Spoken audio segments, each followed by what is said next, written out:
हिमालय की निचली पहाड़ियों में एक ऋषि अपनी कुटिया बनाकर रहते थे। वो पुराने भारतीय आयुर्वेद और योग के विशेषज्ञ थे।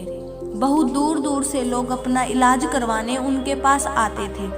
ऐसे ही ऋषि के आश्रम में एक दिन एक व्यक्ति आता है और कहता है कि मुनिवर, मेरा काम ही कुछ ऐसा है कि दिन भर मुझे बैठे रहना पड़ता है, इसलिए मेरा मोटापा भी बढ़ गया है।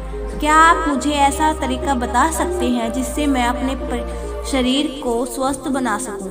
ऋषि ने कहा, सबसे पहले तुम्हें अपने शरीर की सारी गंदगी को बाहर निकालना होगा। जैसे ही तुम्हारा शरीर अंदर से साफ होगा तो तुम्हारा वजन भी कम होना शुरू हो जाएगा। जैन एवं हिंदू शास्त्र, आयुर्वेद और योग सभी यह मानते हैं कि सभी रोगों की जड़ है शरीर में जमी गंदगी।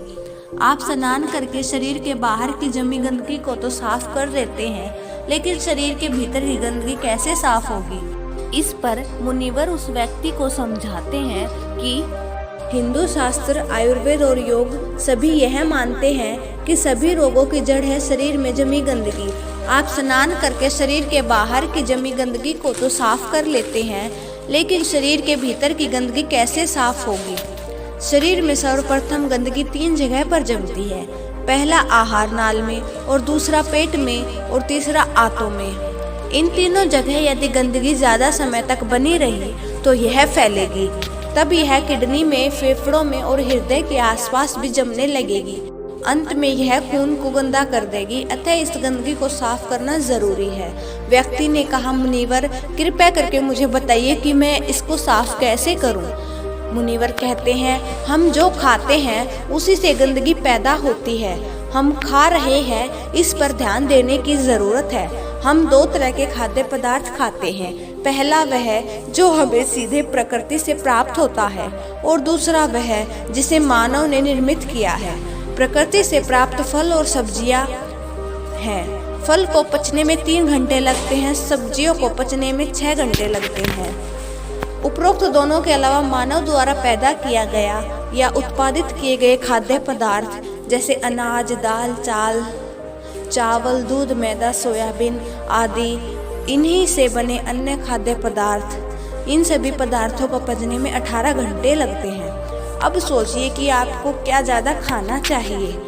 तो पहला नियम ये है, अपनी पेट की गंदगी को साफ करने का उपवास करें 16 घंटे का।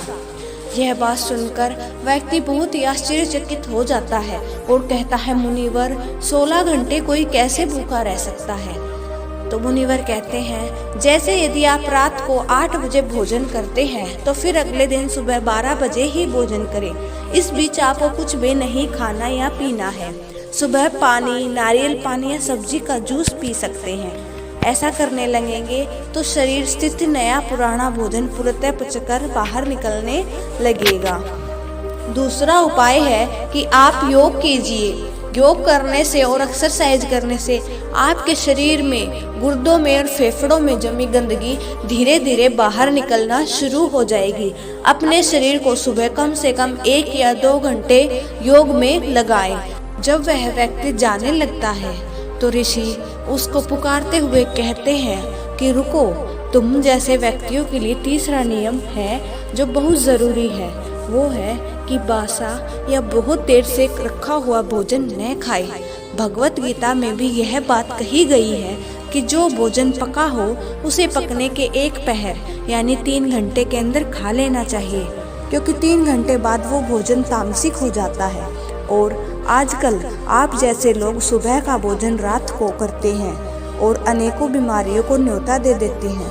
ऋषि ने जमींदार को देखते हुए कहा, अगर तुम इन नियमों का पालन करोगे तो स्वस्थ रहोगे और कभी भी बीमार नहीं पड़ोगे।